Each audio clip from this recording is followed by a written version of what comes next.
All right, guys. First of all, Merry Christmas.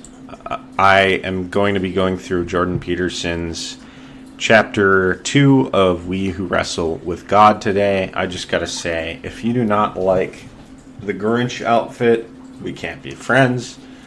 Other than that, if you do, we'll continue, because the Grinch is the best Christmas character in the world. But We Who Wrestle with God, chapter 2, kind of picks off where we left off. Just to refresh you guys, he's talking about the fall and the sin of Adam, the sin of Eve.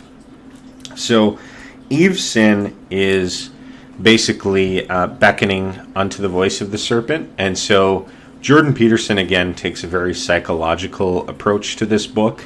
And rather than elaborate too much on this topic, I'm actually going to play a video for you guys of old Jordan Peterson that I found quite entertaining. So they did a plot analysis of the typical pornographic female fantasy. Well, and it's so comical because engineers did this and social scientists would never do this because they'd be probably too concerned about the ethics of it or some damn thing. But engineers, they'll just plow ahead with no concern whatsoever for such things, and they actually discover things that way. And so they discovered the basic plot of the female pornographic literary product. And they identified, so basically what happened was that a innocent, well-meaning, and attractive young woman encounters a male who's a bit of a monster. And the monster, there's 5 types of classic male monster. For all you males who want to know, this is what you can become. Vampire, that's a good one. Werewolf, billionaire, pirate, and surgeon. I just want to say real quick, if you've ever read Twilight, seen the movies, 50 Shades of Grey, this absolutely makes sense so far. Okay, so that's very interesting because, well, first of all, there's a dominance thing. Now you're actually blushing, you're actually blushing about that. That's very, very funny. She's blushing. Sorry to point it out, but it's so comical, I know, it's so funny. I was reading this, it was just cracking me up. I thought, oh my God, really? Pirate, vampire, oh, that explains it. What about all these damn vampire shows, right? They're so popular online, they're so popular on Netflix. Oh yes, and then there's the werewolf. There's nothing sexier than a werewolf, apparently.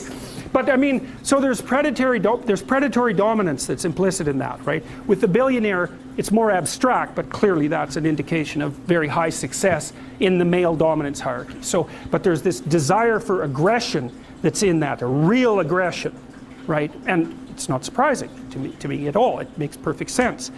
But the basic plot is that the woman encounters this mysterious and aggressive male and tames him.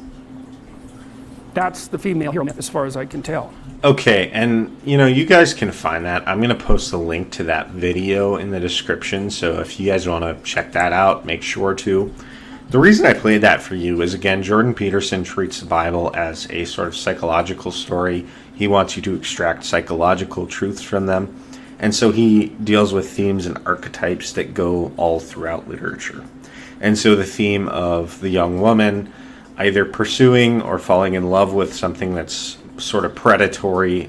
We talked about that in the last video with the Beauty and the Beast story. But in the Genesis narrative, and it's not romantically, but Eve kind of seeks out what is predatory. And that's because, there's this nurturing side of women that is very good. And again, Jordan Peterson's treating this very psychologically.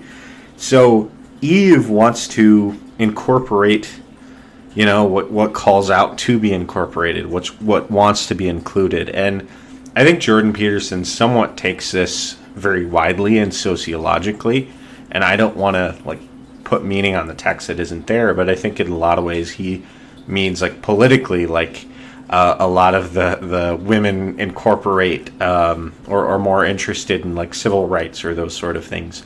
But not always what cries out to be incorporated is good, right? The fruit is, not meant to be eaten. The serpent is poisonous. He should not be incorporated or introduced into paradise, right? And so Jordan Peterson talks about the sin of Eve, which is pride. We talked about that already. She wants to hold on to everything, even the serpent she wants to embrace. But Adam's sin is also pride, and it's allowing the introduction of this serpent into the social order. And so we talked about Jungian archetypes, and we're actually going to talk about Jung either in this video or I'm going to post part 2. Which, by the way, if you guys don't know where to find the other parts of the series, I do have a playlist on my channel called We Who Wrestle with God. Make sure to check that out. But we talk about Jungian archetypes, and Satan, Jordan Peterson says, is the psychological or abstract equivalent of the concretely predatory and venomous, the worst of all snakes. His dwelling place is not the undergrowth of the garden of the natural world, but the nether reaches of the human soul. That's quote 1. Quote 2, Satan is the essence of the predatory, parasitical, and reptilian, and is a spirit of murderous resentment, the prince of lies and darkness, the adversary of being.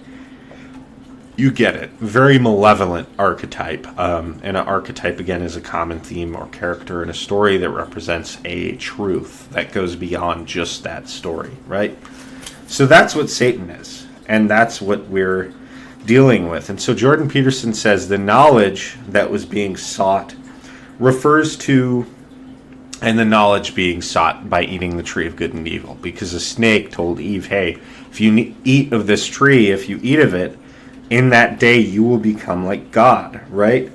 And so this is what the spirit of satanic pride offers Eve, implying that as he does so, that the only reason for the original prohibition that God gave was something akin to God's envy or jealousy. And so, do you live now in paradise? If not, does that mean that the cosmic order itself is of questionable validity? That is a question that Jordan Peterson wants us to ask ourselves. And he says, you better actually just hope that you should question yourself before you question God. Because if you question God, that's a pretty scary place to be. And so, Eve eats of this fruit because she wants to be like God in some ways. And so then Jordan Peterson, and I should have pulled this up in a clip, but he deals with Paradise Lost by John Milton. That's one of my favorite books. And he kind of talks about Satan's mentality there. And Satan's mentality is that he doesn't want to be ruled over by anything, even if it is for his own good, and even if the thing he is ruled over wants to make him better. Satan would be satisfied with ruling hell. So Satan says better to rule in hell than to serve in heaven. He does not want to be under the cosmic order, and he wants Eve to fall into the same temptation. She can kind of be king or queen of her own hell. And Jordan Peterson talks about that and uses that language in some of his work. So, going back to Eve, if the current order does not serve that which is most vulnerable, then is it insufficient? That she would maybe say yes, according to Jordan Peterson. And the Spirit of God is that which warns against acting consciously in relation to the serpent in the garden, right? And the reason is that which is finite cannot incorporate that which is infinite without, going about things wrong. And then Jordan Peterson moves into an interesting question, which theologically Carl Jung deals with, and it's called in Latin the felix culpa, which is the blessed fall. And the idea is that the fall is a mere consequence of growth, right? So like Adam and Eve are innocent, but they're not perfect, because perfect requires temptation. And so somehow the serpent introducing this fruit in is a good thing, because ultimately they can move toward perfection. Most theologians aren't going to agree with that idea. That is a very Gnostic idea. That's a very Jungian idea, which is why I think Jordan Peterson maybe wrestles with that himself. But Jordan Peterson then goes on with that presumption to say, it is by no means obvious that the cynicism that replaces childhood, and we all know what he's talking about there, is an improvement. The fall is a prerequisite to maturity. Again, I'm not sure how many theologians are going to agree with that, but that actually holds its own weight in a lot of ways. It's a very interesting idea. So Peterson associates the fall with coming to consciousness, right? So like once they eat of the fruit, they're like, oh gosh, we are naked. And so Jordan Peterson then talks about the neo-PIR, and that just stands for in psychology, like certain personality traits. And self-consciousness actually heavily equates with trait neuroticism, which is like negative emotion, depression. And so self-consciousness, in some ways can be a bad thing because it can lead us to sort of being depressed and things like that. Again, he's treating this story psychologically. So the interesting thing is now the woman blames man for the structures of the social order and for his inability to incorporate anything that cries out for inclusion. Again, she wants to include the serpent. And the man blames woman for pointing out his shortcomings. So Jordan Peterson is going to say that women always makes man feel, unworthy, so to speak. And so Eve is now placed under Adam's authority, which Jordan Peterson believes is due to the demands of motherhood. Like Eve has a lot that she has to contend with children and things like that. Adam not so concerned with. And naturally, now that sin has entered into the world, there's going to be unequal power dynamics, right? And so lastly, and I'm going to do a part 2 of this. I will post it very shortly after part 1. But why the expulsion from paradise? That's the question we have to deal with. Jordan Peterson is going to say because self-consciousness is indistinguishable from suffering and alienation from the divine. Interesting. I'll leave you guys with that. Expulsion from paradise. Next video, we're going to start with actually the flaming sword in the garden. That gets really interesting. That's also a Jungian archetype. If you enjoyed the content, please do show me some support by liking and subscribing. And until next time, I'll see you guys later, and I'll have that content out soon. Thanks. Bye.